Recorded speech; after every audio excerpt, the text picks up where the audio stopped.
West Hill United is a progressive spiritual community where how you live is more important than what you believe. West Hill United is a people, a place, an idea. We are a community living out of a progressive faith, striving to make a positive difference in our own lives, the lives of others, and the world. Join us Sundays at 10:30 a.m. or connect with us at any time. Thank you, Donna and Babette. Now, we have two readings today, and it's our custom after the readings that we invite you to respond. We offer this reading as wisdom for the journey, and we invite you to respond, maybe walk in its light. This is an invitation, but if you wish to participate, you're welcome to do so, but there's no requirement. So the first reading today is a passage up from comments made by Justice McLachlan, who was dissenting from an opinion, and he set out some key principles that govern treaty interpretation, and they're from a case of Regina versus Marshall. There are 9 of these, but they're quite brief. Aboriginal treaties constitute a unique type of agreement and attract special principles of interpretation. Treaties should be liberally construed, and ambiguities or doubtful expressions should be resolved in favour of the Aboriginal signatories. The goal of treaty interpretation is to choose from among the various possible interpretations of common intention, the one which best reconciles the interests of both parties at the time the treaty was signed. In searching for the common intention of the parties, the integrity and honour of the Crown is presumed. In determining the signatories' respective understanding and intentions, the court must be sensitive to the unique cultural and linguistic differences between the parties. The words of the treaty must be given the sense which they would naturally have held for the parties at the time. A technical or contractual interpretation of treaty wording should be avoided. While construing the language generously, courts cannot alter the terms of the treaty by exceeding what is possible on the language or realistic. And finally, treaty rights of Aboriginal peoples must not be interpreted in a static or rigid way. They are not frozen at the date of signature. The interpreting court must update treaty rights to provide for their modern exercise. This involves determining what modern practices are reasonably incidental to the core treaty, right in its modern context. Second reading is from a case of Delgamuukw versus British Columbia. Chief Justice Lemaire delivered the following. Finally, this litigation has been both long and expensive, not only in economic, but in human terms as well. Moreover, the Crown is under a moral, if not a legal duty, to enter into and conduct those negotiations in good faith. Ultimately, it is through negotiated settlements with good faith and give and take on all sides, reinforced by the judgments of this court, that we will achieve the reconciliation of the pre-existence of Aboriginal societies with the sovereignty of the Crown. Let us face it, we are all here to stay, offered as wisdom for the journey. May we walk in its light.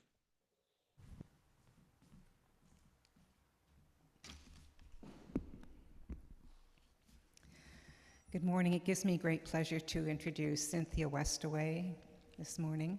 Cynthia was attracted to law and advocacy as tools to change society for the better and to improve the lives of others.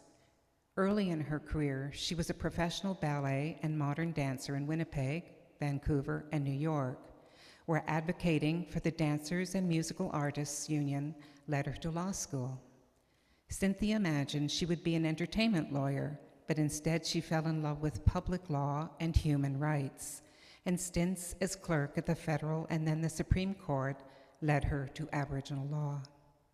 Cynthia holds degrees in dance literature, law, and comparative law, which involves the studying of legal regimes for Indigenous peoples of New Zealand, Australia, Canada, and the United States. She is certified by the Law Society of Ontario as an Indigenous law specialist and is also called to the bar in British Columbia, Manitoba, Saskatchewan, Quebec, and Nunavut, and feels fortunate to have been practicing in this area from coast to coast to coast for over 25 years. Cynthia relies on her experience as Senior Counsel at the Aboriginal Affairs, Department of Justice Canada, and as the Director General and Head of Justice Legal Services for Global Affairs. She is happiest when advising clients across Canada in their litigation, negotiations, lawmaking, governance, and economic ventures. After having founded WESTAWAY Law Group, Cynthia was delighted to continue this important work with First Peoples Law in Ottawa. When Cynthia is not at work, she loves to Nordic ski, camp, hike, and fish with her husband Scott and her two fun-loving daughters. Please join me in giving a warm welcome to Cynthia WESTAWAY.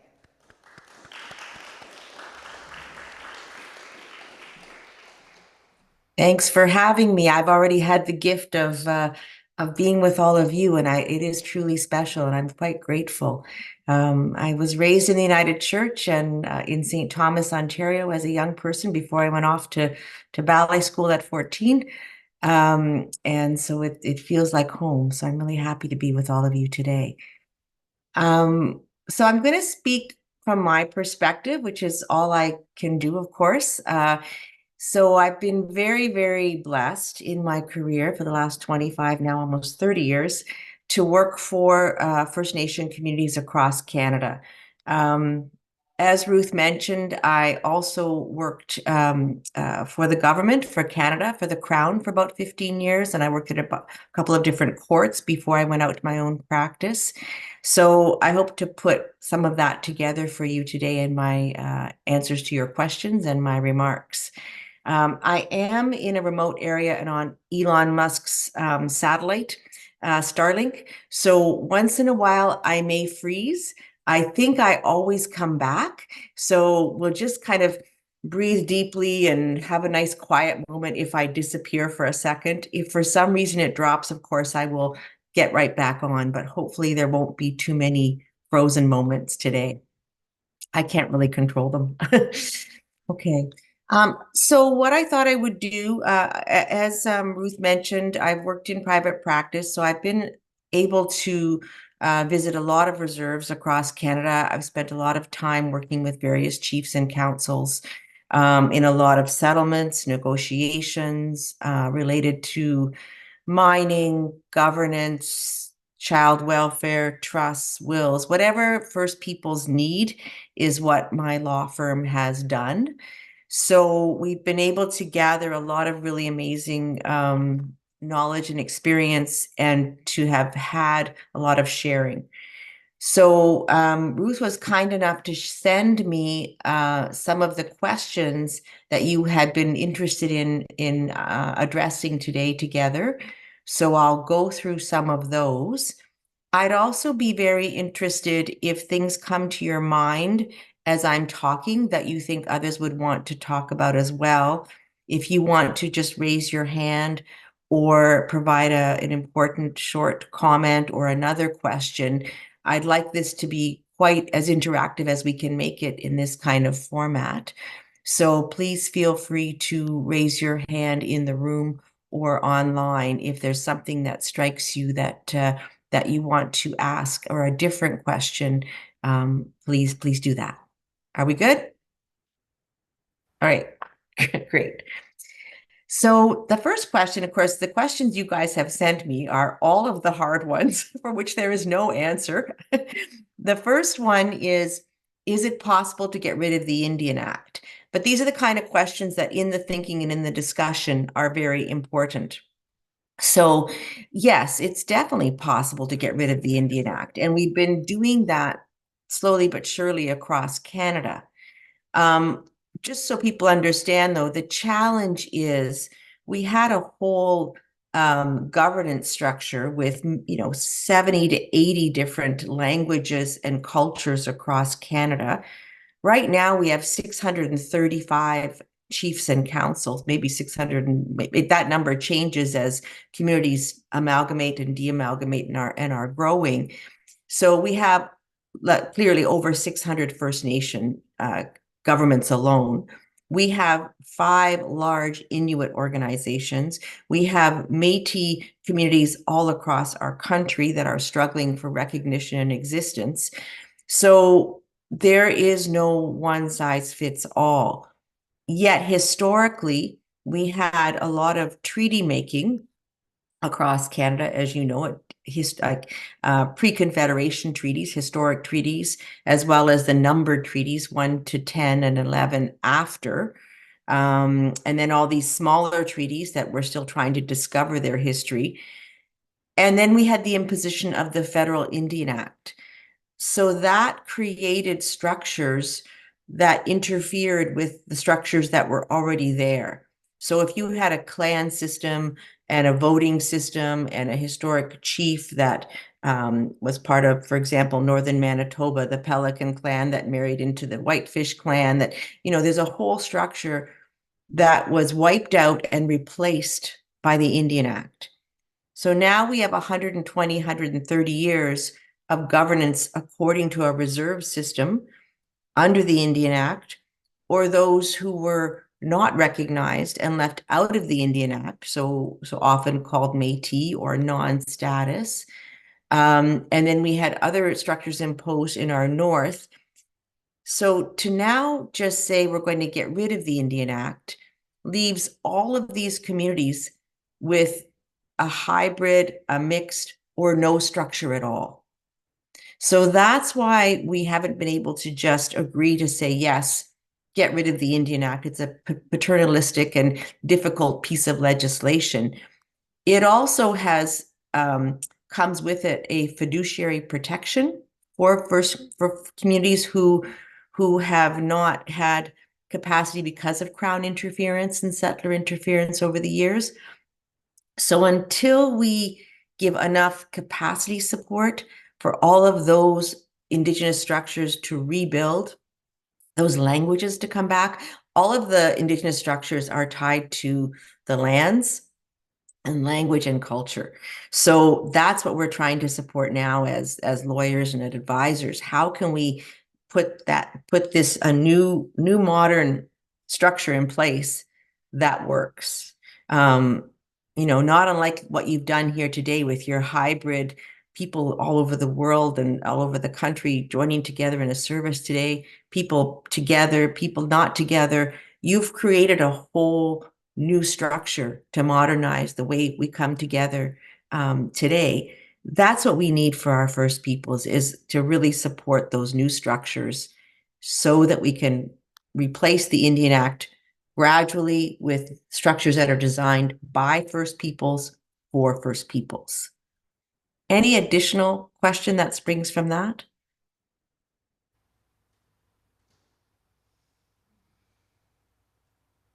Not so far?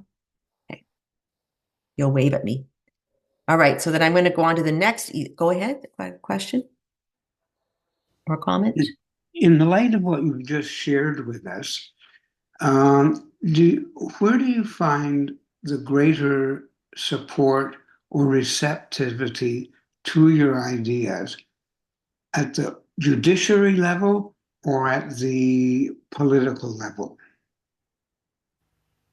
So that depends. So the judiciary, the Supreme Court, it has really supported. You heard a couple of the readings this morning from the Chief Justice Beverly McLaughlin and then Chief Justice Lemaire before her.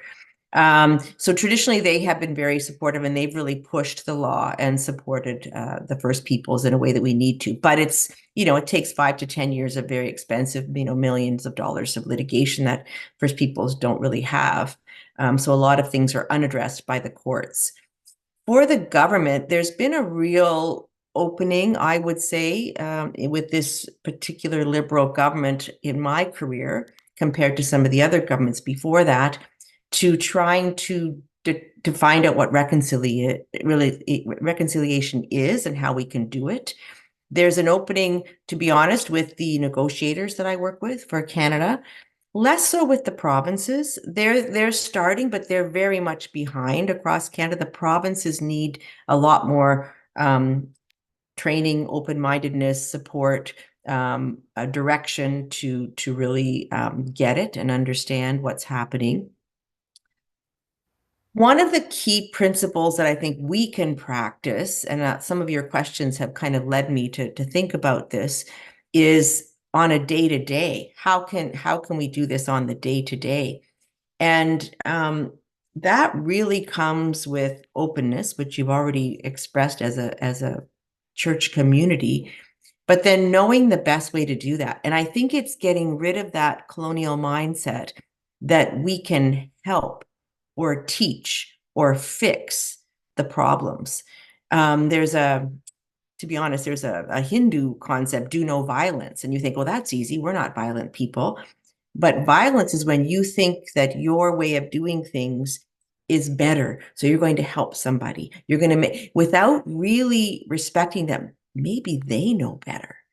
Or maybe they need to make those mistakes to grow into the next part of their cultural existence. So do no violence means to be more respectful and more listening of the leadership of the other culture.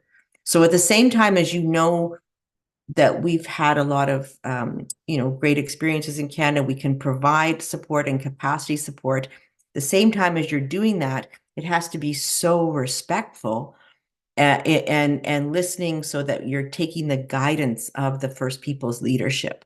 And that's where I think if we created programs to support their kids and help them with child rearing after residential schools and years of not having grandparents or parents able to look after some of the families, that's what we can do.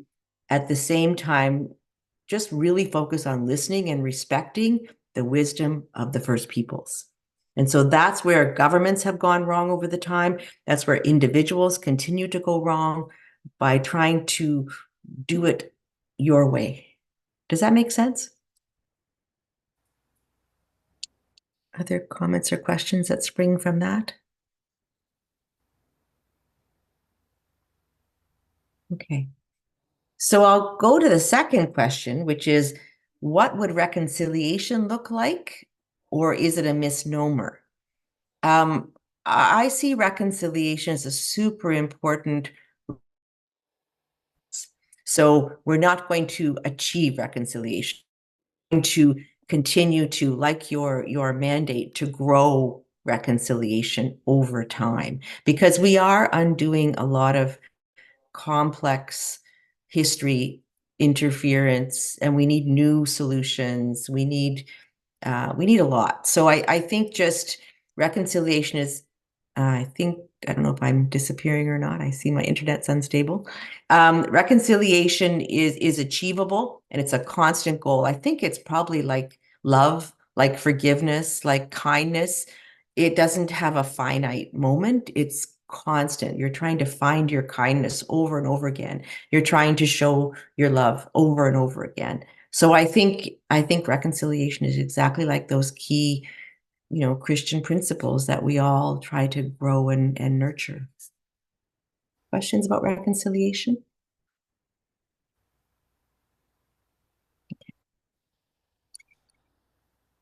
The next question that I see here is, what progress, if any, has been made to introduce the Indigenous Healing Circle concept into Canadian legislation?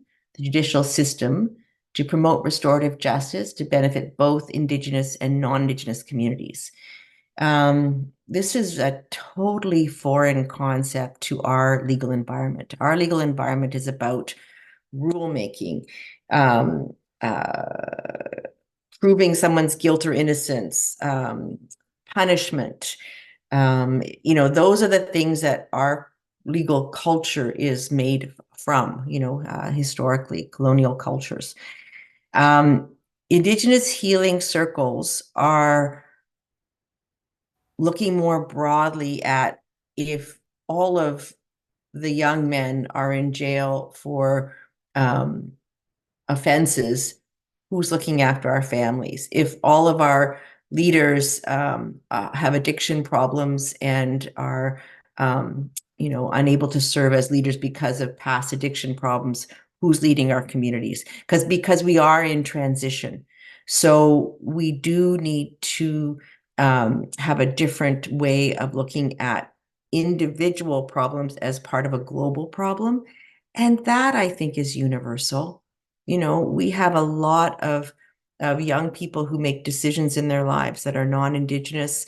And I do think, as whoever created this question has realized, we need that in all of our justice processes. We need to understand that people who commit crimes are never, one bad guy, one bad woman who decides she's going to do this. It's part of a whole societal breakdown. They didn't have a home. They didn't have a home that was working. They didn't have mental wellness or health. They didn't have addiction intervention when they needed it. All of those things create crimes and our whole criminal justice system. So again, I think, yes, we absolutely need to have a more restorative approach. When little examples in my career, whenever there's a fishing violation, I will have people stand up and say, I can't follow this quota. I can't feed seven families on this fishing quota.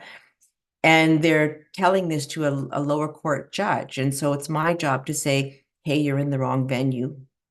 I'll write a letter for you to your chief, and then your chief and I will write a letter to Canada to say that this quota system doesn't recognize your fishing rights and that you need to be part of a bigger change. And then I'll make meetings with you and the conservation folks from the province, and we'll have a relationship where they understand what you're saying, where you're coming from. But then before this court, we're going to have to plead guilty to those extra fish that you shouldn't have taken according to the law. And we'll do a restorative justice approach where you go into the schools and teach people about what treaty rights mean. And that's like a global solution that I often try to use as an example for people that are trying to exercise their rights within a criminal justice system that just punishes you for having too many fish under some quota. So it's a bigger question, but there are ways to use restorative justice and healing even in a little fishing prosecution, as well as in a major, criminal offense. Comments or questions that spring from that?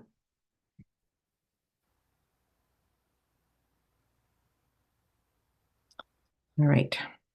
The next hard one.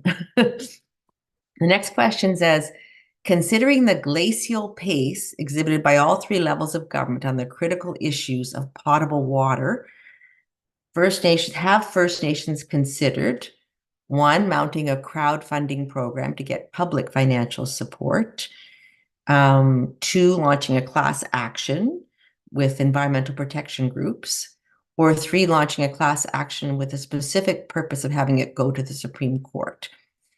So on the water issue, this is a file that I work on regularly across Canada. For drinking water, there has been a major legal case, and that's what's prompted the traction, the media, the changes a little bit in the government's commitments to create clean water in communities. So there is a safe drinking water case where the government was dinged and they had to pay.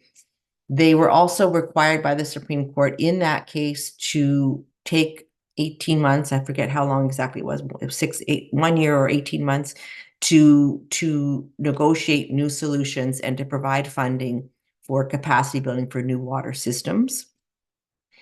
And then they committed, Minister Haiju committed to creating clean water legislation.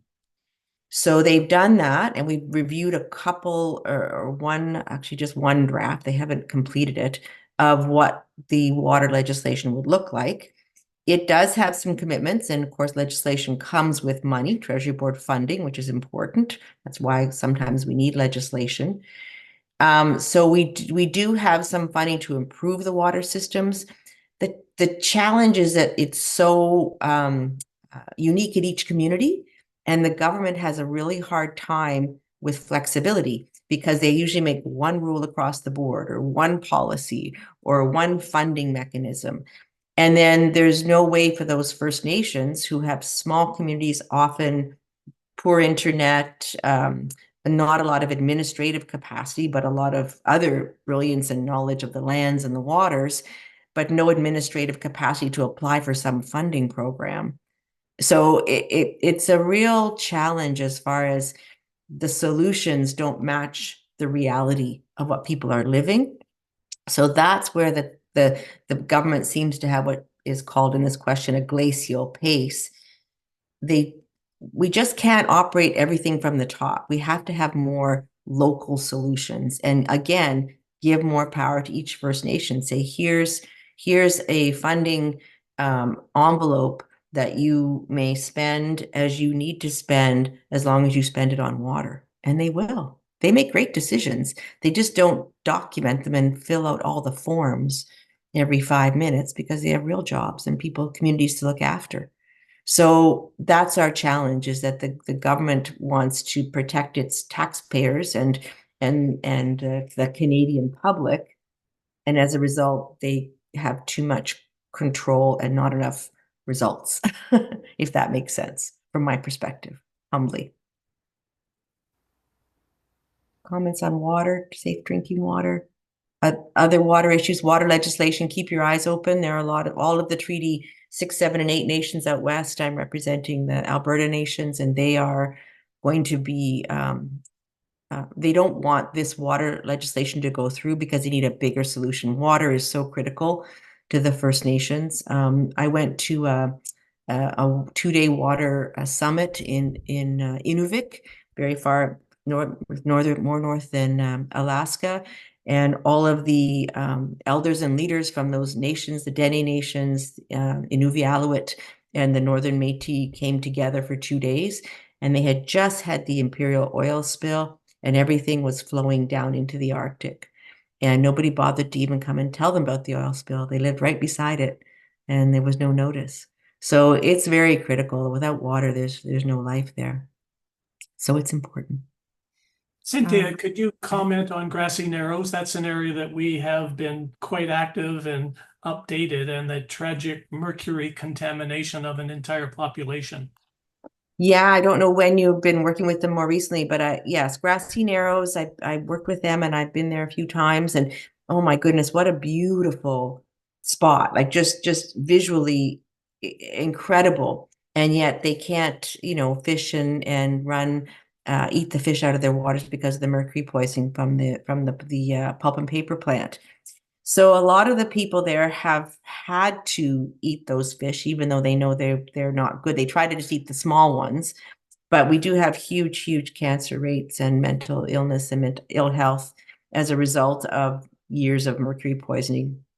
They also had a beautiful wild rice harvest that I was able to watch the young people harvesting from their canoe. But again, the water levels keep changing in the dams as they've lost their wild rice harvest. So they're trying to build lodges. They want to do kind of recreational family type lodges. They won't be able to eat the fish, but they can at least take people fishing, and they can do stories. They can do trail walking. A lot of artists in that community, no traction. They can't, because they can't seem to fill out all the government forms to get the funding to do the resort. So we're trying to move forward on that, but it's not going quickly or well. So I think they need another another way to make a living. 80% of Grassy Narrows lives on a social assistance. They don't have any jobs. So they're trying to create economic development opportunities through a lodge or taking people hunting, guiding, fishing, using the resources that they have there. So that's kind of what I know about that so far.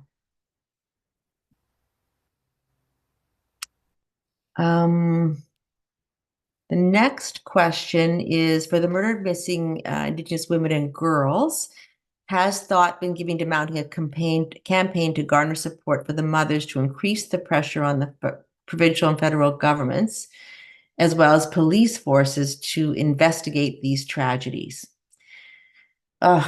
We have a huge problem generally with policing in our country, on reserves especially. There is no police force, and we have really horrific stories happening right now where when the police are called, whether it's RCMP or Sûreté de Québec or the Ontario Police, OPP, they don't come.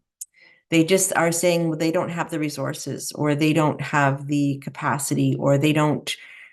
So, I've had clients phone me and somebody's running around with an axe and nobody will come. So the policing on reserves tends to be the chief and counsel and their families who will, have a trailer and they'll lock somebody up who's crazy and causing violence. Then they'll phone me and I say, okay, well, that's forceful imprisonment. Don't do that. But what else can they do? If it was my child, I would lock them up in a trailer too. So drugs come into the communities through the mail. Chief and counsel go and take the mail that smells like drugs and destroy it. That's mail fraud. That's another criminal offense. But if it was my children, I would take the drugs coming in through that mail as well. So it's a very difficult situation if you don't have policing that you can call, or if you know that when you have a challenge and there's no investigation, it's because of, to be honest, a racist system that doesn't value the losses in an Indigenous community as much as a loss in Toronto or somewhere else. So there are lots of campaigns. I think the first thing we need is more support for Indigenous police forces. We need to have a funding program that sends our young people to police training, because those communities I work with that have their own Anishinaabe police force or their own Algonquin police force do much better. And they have what they call an aunties brigade, where the aunties will go around in a car and make sure the houses are safe. One of my Saskatchewan clients, they couldn't go to the kids' volleyball tournament because the people who are addicted to drugs were breaking into the homes and stealing the wiring to sell for drugs. And so drugs is causing a huge problem on the reserves right now. And the chiefs and councils are struggling so much with how to deal with that. So we've created, like I say, the Aunties Brigade that will, when there's a big event, go around and survey all the houses in their trucks, because there's no policing. But we really need a much better system. We need more support for policing on the reserve, and we need more support for education on the reserve of people who can act as peace officers. So and what happens right now is the provincial government will say, well, the federal government should have money for that. And the federal government would say that this is a provincial issue. So there's this jurisdictional fight between the federal provincial government while First Nations don't have any policing. So that's kind of the work of the next 5 to 10 years, is let's get some safety on the reserves for the people that live there. Questions or comments on that? We do have a question for you here coming in Okay, just great. a moment from Vern. Hi, Vern. Hi. Is the long-term goal to integrate the Indigenous people into the rest of Canadian society? Very good question. No, because that's a cultural way of living. Like people always say, oh, well, if you have danger, if you can't afford, don't have a job, leave and go to the city. Well, those that have left their communities and gone to the city face all kinds of barriers, administrative, health barriers, safety barriers. We find them, to be honest, floating in the rivers. Like there's not a good way to do that. People need their families, they need their land, and they need their cultural connections. So it would be better to have a school built on the reserve where the kids, don't have to go away to go to high school. Imagine sending your 13 and 14-year-old to Thunder Bay to go to high school from northern Manitoba. They're away from their families, right, where they're becoming crazy teenagers, Like you need to have that family bond and that tie to the land. They've been on those lands forever. So the last thing we want to do is integrate them with a non-Indigenous society. We want people to have their own cultural space, their own connections to the land, and have what they need, which is their own living and economy. So as long as they have traditional foods, ways to live on the land, ways to have their families, and they're going to be well, like they always have been. As soon as they don't have access to foods because of interference or the things they need from the lands, as soon as their water is polluted, then we're really in trouble. At the same time, there are a lot of modern economies. The internet has been pretty amazing in that you see a lot of arts and culture and Indigenous business, Indigenous music, that video that the youth made all across Canada about protecting our lands and their families. You saw them together, you saw them dancing, you saw them doing traditional arts, and that's really important. So I think living side by side is what we're looking for, rather than integration, if that's a word to use. We want equality. So something that's different, like you can have two healthy equal societies, but they might be totally different. So, but they both deserve to be healthy and well. So what we're looking for is healthy, well communities. Any comments on that, Vern? No, thank you. I know that various cultural groups that make up the Canadian society still maintain their culture and their ways of life, but they are a part of society. Yeah, it's important. And I think Indigenous peoples are certainly part of our Canadian culture and society for sure. There's this myth they don't pay taxes. They pay taxes. They don't maybe pay for tax on a gas on their reserve, which is, a protection that they were offered years ago. But they're definitely part of a society, but in their own way, just in the same way that, as you say, other cultures share. It's a bit of a hybrid, but I think what we want to do is make sure that they have a chance to get back languages. I mean, the elders speaking their languages, a lot of them do not do well in a non-Indigenous school situation because they're raised in Cree or they're raised in Ojibwe, and it's very difficult to suddenly be looking at math lessons in English when what you really need to know is, what is more appropriate to your life and your community. So we have a lot more land-based education now in Canada that you can do from Athabasca University or other schools that are more appropriate for what, the brilliance that is a First Nation mine. I've been in mining negotiations where someone will say inappropriately, that chief has a grade 6 education, so don't expect much. And what they don't realize is that chief is, probably 70 years old with a ton of knowledge, wisdom, brilliance, culturally, linguistically, and as a political leader, and is super savvy, but doesn't have command of the English language. That's all. Because they didn't have a school to go to, So we've got to understand the brilliance that is there in the right way, if that makes sense. Thank you. I had one other question about Grassy Narrows. Mm-hmm. The Ontario government opened it up for mining claims. Anybody could just go online and stake a claim. Is that really legal? And would Grassy Narrows get any benefit from that at all? From staked mining? That's a very good question. Yes, I think that we have a big problem in Canada, and there's been a couple legal cases where it was declared illegal in certain territories and provinces. There's one in the Yukon. But right now in Ontario and Manitoba, someone can sit at their desk in Toronto and stake a mining claim in the home of Grassy Narrows, where they've lived their entire life and culture.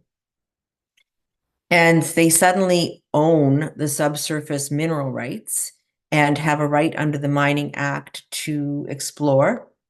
And if they find enough minerals, gold or lithium or whatever they're mining for, to mine. Now, there are certain laws that they have to seek the consent. And again, I work for the First Nations with these mining companies trying to negotiate an exploration agreement. And so we try to get it through their head that you're in somebody else's home. You're a guest. You have a mineral claim under the surface, but you're going to come to my territory. We want to know when you're flying in.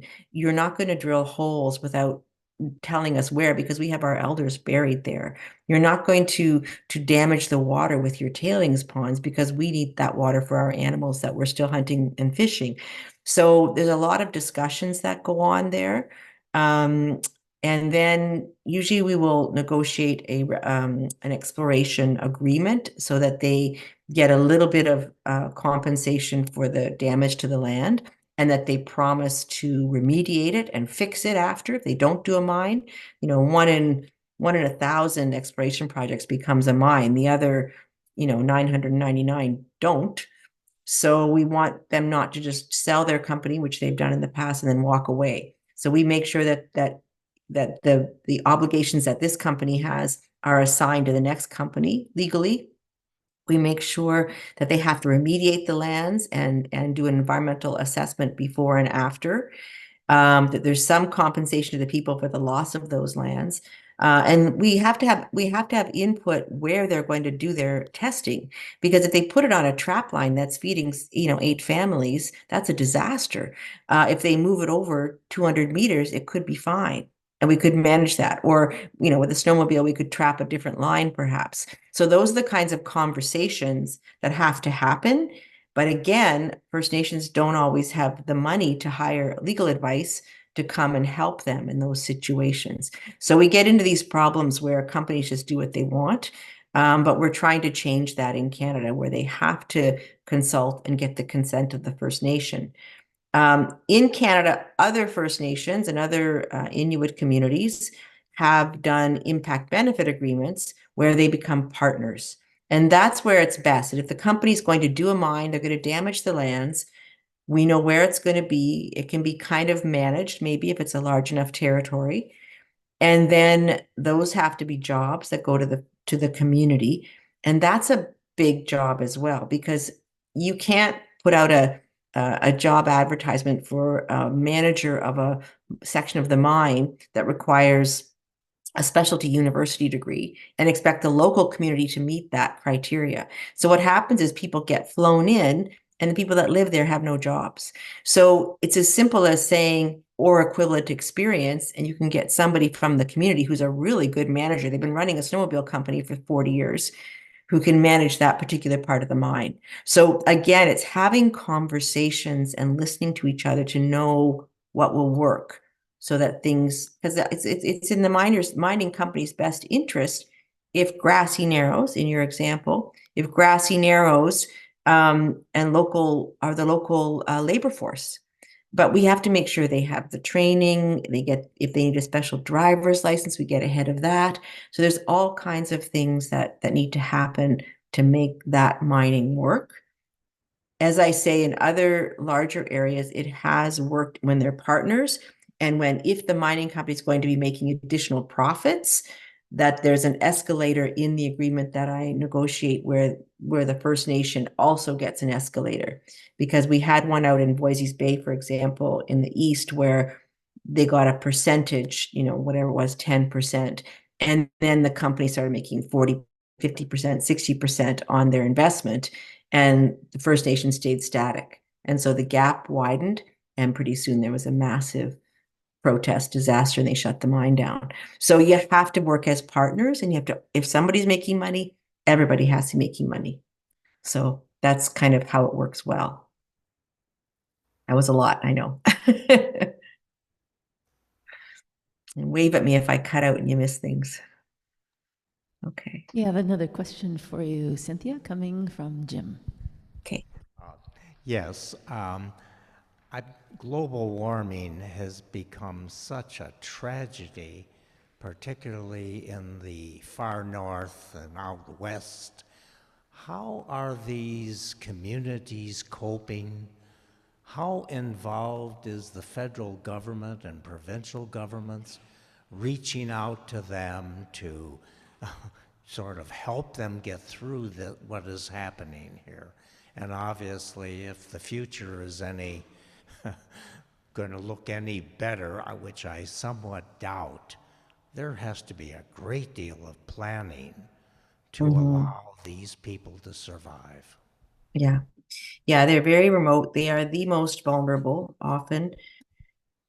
Good question. So for global warming, the things that I can tell you that are kind of positive are First Nations are getting a little more funding to start to take over their fire watch and fire management systems. They used to do traditional burns to protect their villages around, knowing that forest fire could come and wipe out the people. Those traditional burns were disallowed in the 70s. And so now they're starting to bring them back and allow supervised traditional burns around communities so that they don't have to be evacuated every 5 minutes when there's a forest fire in northern BC and Alberta and everywhere across Canada. So we, again, like police officers, we need training opportunities to get our young people trained to be fire watchers, firefighters, again, as well as peace officers. The other thing is really transition funding. It's kind of like when we stopped doing manufacturing in the Rust Belt, people lost their jobs. We didn't retrain them properly in other jobs. And if we're going to move away from fossil fuels, we're trying to retrain people in electric models and solar models. Same kind of thing with global warming. If you can't go on the ice and hunt in Nunavut for a long enough period, then you need to have a canning company where you can work part of the year in the canning of clams or seafoods company. Like, we have to find new businesses for the communities that have made their life off of, sealing or fishing or things that needed that ice cover that is disappearing with global warming. So that's a transition. You're exactly right. That question is brilliant. We also have an opportunity, maybe because there are all of these really important climate goals that Canada has that we're not going to meet. And who can help us meet them? The First Peoples, because they want to set aside carbon. They want to set aside forests. They want to protect the boreal forest. The boreal forest is being logged and disappearing faster than the Amazon forest right now. We have a piece of litigation to try to stop Ontario from spraying herbicides and pesticides over the boreal forest. They do this all the time, and it kills all the trees that they don't want to harvest, and it kills all the berries and the moose browse, and then our people eat the moose. And so it's really dangerous and toxic. And so those kinds of things need to stop, and we need to kind of protect more of the forest area, and that will help us meet our climate change goals. So there's an opportunity there. We need a lot more intelligent research. Quebec does not spray pesticides. There are sections in Europe that do not log with it's basically Roundup. They put glyphosate in the forest. So other provinces don't do that. So Ontarians need to know that we're doing it the wrong way, and creating more harm to our forests. So all of this, there are challenges. We definitely need transition work and thinking and planning, as you say, but there are some real opportunities to be leaders on global warming and to protect areas that are around Indigenous communities in the way that they want us to. That clear enough? Clear as mud? And then these are such complicated issues that you just have to think it through, talk it through, do your best, make progress. There's never one answer. It's like homelessness or, mental health issues. There's not one answer. You just have to make progress. Okay. Do you want a couple more questions, or are people still got energy? Okay, I'll do two more. One of the questions was, how can the child welfare system be changed to still protect children as needed, but stop the removal of Indigenous children from family, culture, and community? There's some answers happening with that right now. There's that big child welfare case that just went through the Supreme Court and the Canadian Human Rights Commission. Canada just was required to dedicate money to close the gap of like 30-40% in spending. So we spent less on First Nation children than we spent on non-Indigenous children, when in fact they had greater needs in order to be equal. So not only do we now need to spend equally, but I would say we need to spend a bit more because of our history. So right now, we're doing a lot of lawmaking in First Nation communities for the community to take back their child welfare system. So instead of farming it out to some place in the closest city, the chief and council will help manage the child welfare system, and they'll be calling. It's not the chief and council; it's their child and family services group that will do that under their direction. And they will work with the local partners to make sure children are looked after and protected and have some supports, but not send them out. Like, the worst thing you can do is send them away from their grandmothers and their aunts and their family and their whole community that speaks their language and the land that they know, So that was the worst plan. The best plan is to bring that management of family supports to the community. But the challenge is still going to be that we don't have enough schools, education, teachers, lessons and books in their own language. I mean, that's something that we can do, is we can support and purchase books for kids in their own language, because then when they're 0 to 5, 0 to 10, they feel like, oh, I'm good at this. I understand what's happening. I'm a good student, Because if you get the idea you're a terrible student because you can't read the books and you can't understand the language, how will you be a good student at high school and university? So we got to get those young kids. So that I've been involved in quite a few programs on getting books and materials into the schools in their own language. And that's a really cool thing. It's an easy thing to do, and it changes a kid's life. And when you change a kid's life, you change a family's life, So that's kind of a nice way that I've seen progress on for Indigenous children.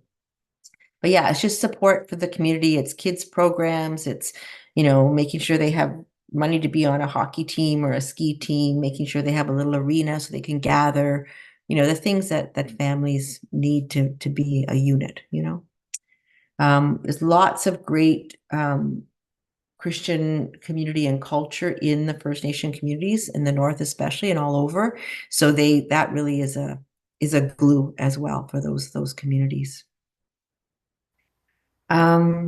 I think that's it for the questions that I got beforehand. So I'm just going to open it up for the last few minutes. Anything else that you've been wondering about? Like, this is a safe space. I often go and speak to industry, and they say, can I say the word Indian? What's the native? They ask me questions that they don't want to ask in public. So consider this a safe space. There's no dumb question. There's no difficult question. It's a place to be open and honest and think about things that are hard. We have a question for you from Jean, Cynthia. So this Thanks, is a question Jean. about the treaties, and many of the treaties were assigned or negotiated, whatever verb you want to use for them, back in the 1700s. And my impression is that many of the treaties are also in conflict with one another, that there are issues where treaty where treaties overlap and perhaps are in conflict. So we were visiting the Niagara Falls area this weekend, and I got interested in the water issue there. And there are a number of treaties that determine how much water can be diverted from the falls for energy. And I found out that Niagara Falls contributes something like 25% of the energy of Ontario, which I hadn't known. For Ontario and actually New York State, not just Ontario. So you then begin to ask yourself, well, how do you negotiate the income from those, from that diversion, and that, does it go to the province? Does it go to the state? How much goes to the Indigenous people who actually were there before 1763? And so I'm just curious about that. And it's got to be enormously complicated. And I don't pretend to have any, I'm just curious. Yeah. So treaties are really tough because they were a meeting of two cultures, and if in the best interpretation, an agreement to share,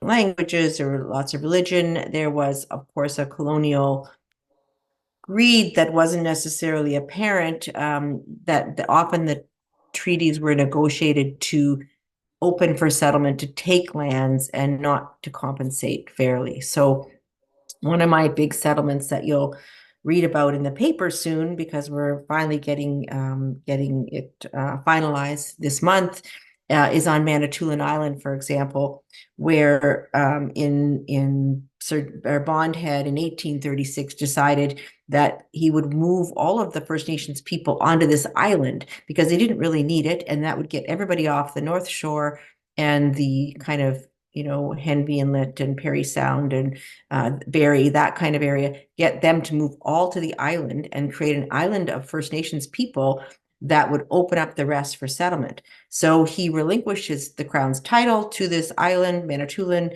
and said, here, as long as you agree to invite and welcome other First Nations. So that they signed that treaty in 1836 and said, yes, we will welcome others. Well, who's going to get up and leave their community of, all their ancestors? People didn't want to suddenly move to an island, nice island, but they live in the French River, or they live, so people didn't really go. So in 1862, the Crown officials, Indian agent, decided, well, wait a minute, there's minerals, there's lumber, that we actually want that island now. People aren't picking up and going like we planned. So now we want to surrender.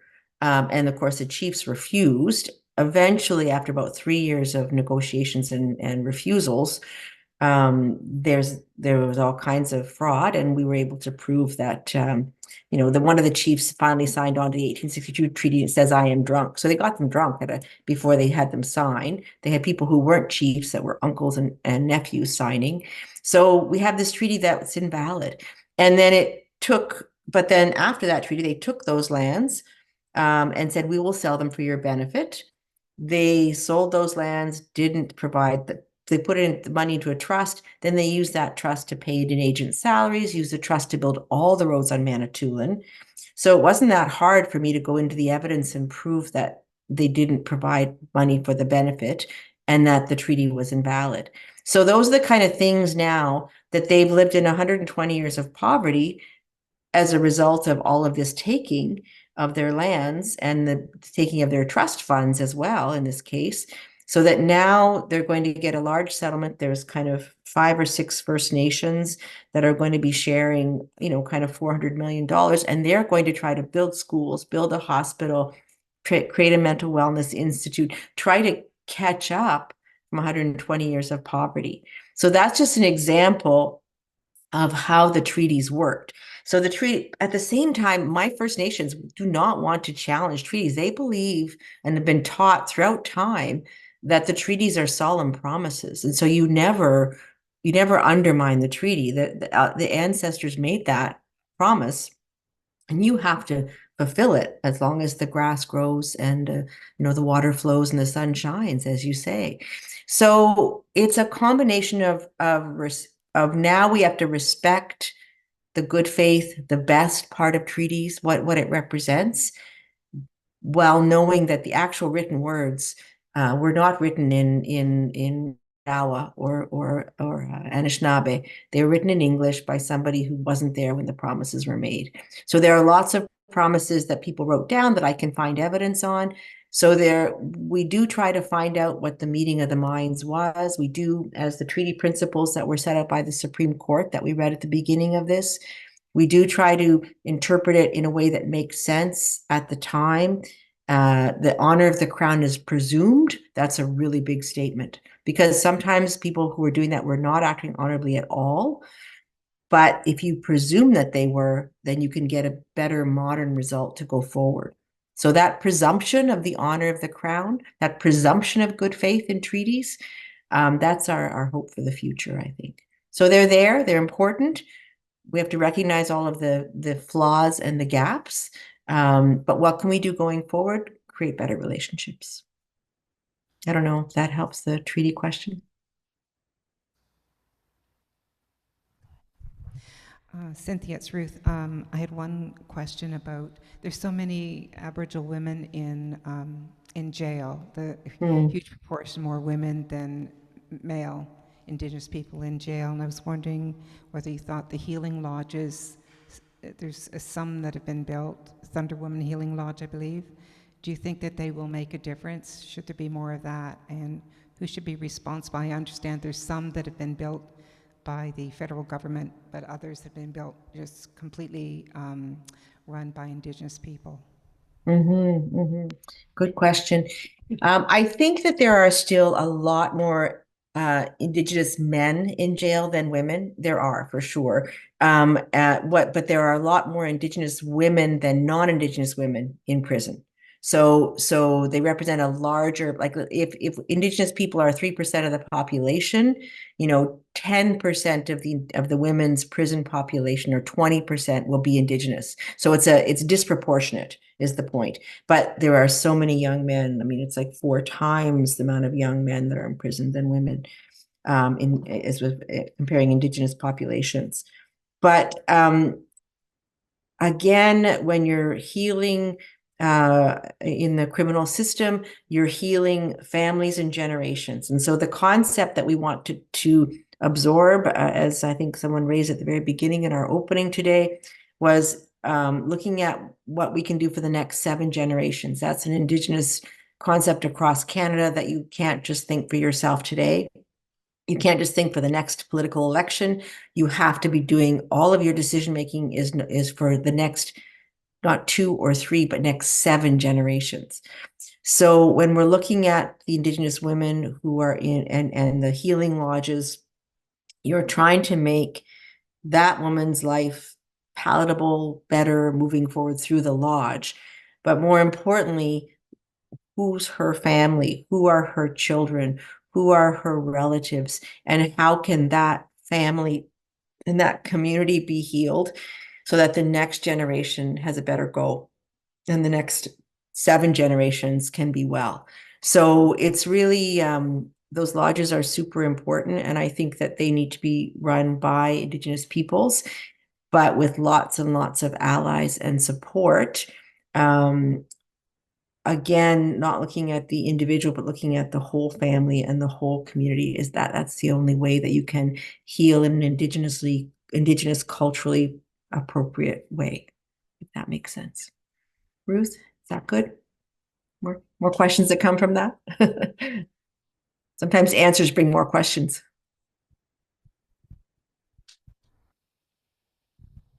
Okay. All right, I'll be happy to take any more questions or comments, but I think just by way of wrap up, because I think I've taken us over time a little bit. Thank you for inviting me. It was really a special time. I would love to come back if there are more questions in the future that kind of come to your mind, or if someone wants to write to me or give me a phone call, I'd be happy to chat. I'm finishing up my practice in the next kind of 4 or 5 months, and in December I'm going to retire, but I'm from running a law firm. but I'm going to be moving to the University of Ottawa and working with eco-justice and focusing on lands. And I teach there at the university some of the Indigenous law courses.